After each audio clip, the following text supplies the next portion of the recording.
ये dengue, chikungunya और Zika की तरह मच्छरों के काटने के बाद होने वाला वायरल फीवर है। बात इसलिए कर रहे हैं क्योंकि कुछ लोगों में गंभीर बीमारी कर सकता है। कैपिलरी लीक सिंड्रोम, खुद के एंटीबॉडीज़ खुद के आर्टरीज को अटैक करेंगे, प्लेटलेट्स कम होगा, खून बहेगा, ब्लड प्रेशर कम होगा और जान भी जा सकती है। बहुत कम लोगों में होता है लेकिन हो सकता है, खास करके टाइप 2 डेंगू के साथ होता है। डेंगू के 4 टाइप्स होते हैं। अगर आपको डेंगू का एक टाइप एक बार हो गया तो दोबारा नहीं होगा। हम एक बार जीते हैं, डेंगू का वो टाइप भी एक ही बार होता है। मेरे समझ में नहीं आता, इंडिया में इतने मच्छर है तो हम सब लोगों को ये चारों टाइप अब तक पहले ही हो क्यों नहीं चुके। लेकिन क्या है ना, डेंगू कोविड की तरह आरएनए वायरस है। हम सब लोग सुरक्षित हो गए तो वो साला म्यूटेशन मार देगा और अपने आप को बदल देगा। इसके लक्षण क्या है? बुखार आता है, सर दर्द होता है, आँखों के पीछे दर्द होता है, मसल्स में दर्द होता है, इसका एक रैश होता है। गंभीर है तो प्लेटलेट कम होने की वजह से गम में से खून निकलता है। तो इसका ट्रीटमेंट क्या है? कुछ नहीं।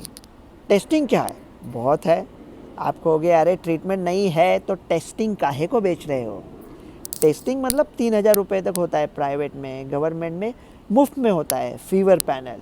टेस्टिंग इसलिए करने का क्योंकि अगर आपको पता है आपको डेंगू है तो थोड़ा और ध्यान रखेंगे। अगर ठीक नहीं हो रहा है, ब्लड प्रेशर कम हो रहा है, थकान हो रही है तो जल्दी अस्पताल जाएंगे और अपने आप को बचा लेंगे।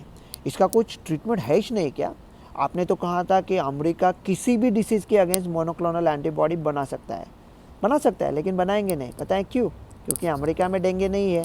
भारत के लिए बनाया तो बहुत महंगा होगा। अगर गरीबों को नहीं दिया तो कहेंगे कि क्यों नहीं दे रहे हो, दिया तो पूछेंगे कि कितना कमीशन छाप रहे हो। तो कौन इसमें पड़ने वाला है? बात कड़वी है लेकिन सच है।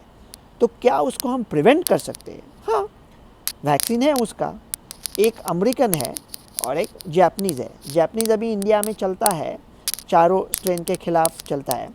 अमेरिकन वैक्सीन आप मत ले ले क्योंकि अमेरिकन वैक्सीन के साथ बहुत लफड़ा है। लफड़ा ये है कि जिनको डेंगू पहले कभी हुआ नहीं था उन्होंने वो लिया तो उनको तकलीफ़ हो सकती है। तो भारत में चलाना मुश्किल है क्योंकि जो लोग सिर्फ लफड़ा करने के लिए ही पैदा हुए हैं उनको ये लफड़े वाली वैक्सीन क्यों दे दे।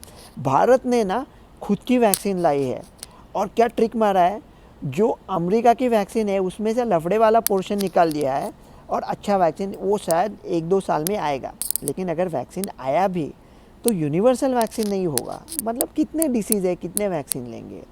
तो क्या बचा कैसे सकते हैं? 2 तरह से, एक निजी और एक गवर्नमेंट। निजी हम लोग क्या कर सकते हैं, तो मैं ब्रांड्स के नाम तो नहीं लेता लेकिन मेरे बचपन में एक ब्रांड था ओडोमॉस करके। मैं तो माँ बाप का दिवाला निकल गया, 2-3 ट्यूब लगाता था रात को। नहीं तो कुछ था बंदर छाप, नहीं वो दांतों के लिए था, कछुआ छाप, वो लगाते थे। गवर्नमेंट क्या कर सकता है? गवर्नमेंट पहला ऐसा थोड़ा इलीगल कंस्ट्रक्शन कम करो, ये सब गटार है, पानी है, वो सब कंट्रोल करो। क्या गवर्नमेंट ऐसा केमिकल डाल के सब मच्छर को मार सकता है? नहीं, क्योंकि उसमें 2 दिक्कतें हैं। पहली दिक्कत ये है कि वो केमिकल के वजह से एनवायरनमेंट पे क्या होगा, और सब मच्छर मर गए तो मच्छरों को जो खाते हैं वो चमगादड़ भूखे प्यासे रास्ते पे आएंगे, लोगों को काटने लगेंगे, कोई दूसरी महामारी लेके आएंगे। तो और एक तरकीब है, क्या करते हैं ना कि जो मर्द मच्छर होते हैं उनको थोड़ा मॉडिफाई करते हैं, उनमें एक ऐसा बैक्टीरिया डालते हैं ताकि उनमें ये वायरस डिसीज़ कैरी ना कर सकते और उन्हें जंगल में छोड़ देते हैं। तो वो नर जो मच्छर है वो मादी मच्छर के साथ पूरा मच्छरों का पॉपुलेशन ही बदल देंगे। तो ये अभी चीन में तो इतना कर रहे हैं कि इतना मच्छर है कि आकाश भी नहीं दिखाई दे रहा, इतने मच्छर छोड़ रहे हैं। ब्राज़ील में चल रहा है, अमेरिका कर रहा है, इंग्लैंड में कर रहा है, लेकिन खुद इंग्लैंड में नहीं, वो स्पेन में कर रहा है। क्या भारत में ऐसा कुछ हो सकता है? हाँ, चालू है 10 साल से, लेकिन होगा नहीं। पता है क्यों? लोकतंत्र है ना, तो लोकतंत्र की बहुत सारी बातें अच्छी है, कुछ बुरी भी है। तो लोग नैतिकता पे सवाल उठा रहे हैं कि अगर आप ऐसा मॉडिफाई कर रहे हो जेनेटिक मच्छरों को तो ये कहाँ रुकेगा? फिर कुत्तों को मॉडिफाई करोगे, फिर आदमियों को करेंगे, कहेंगे सब बच्चे डॉक्टर रवि जैसे खूबसूरत होने चाहिए दिखने में, तो ये कब रुकेगा? ये सब ठीक है, नैतिकता भी अपने जगह पे सही है, लेकिन कभी ना कभी तो करना पड़ेगा यार। लोग मर रहे हैं, हमारी कमिटी है, बैठेंगे, सोचेंगे, देखेंगे, पूछेंगे, फैसला करेंगे, ये सब चल रहा है। तो इंडिया भी ये काम कर सकता है। तो हम मच्छरों के ऊपर डेफिनेटली काम कर सकते हैं और डेंगू से अपने आप को मुक्ति पा लेते हैं। डॉक्टर रवि गौड़ से।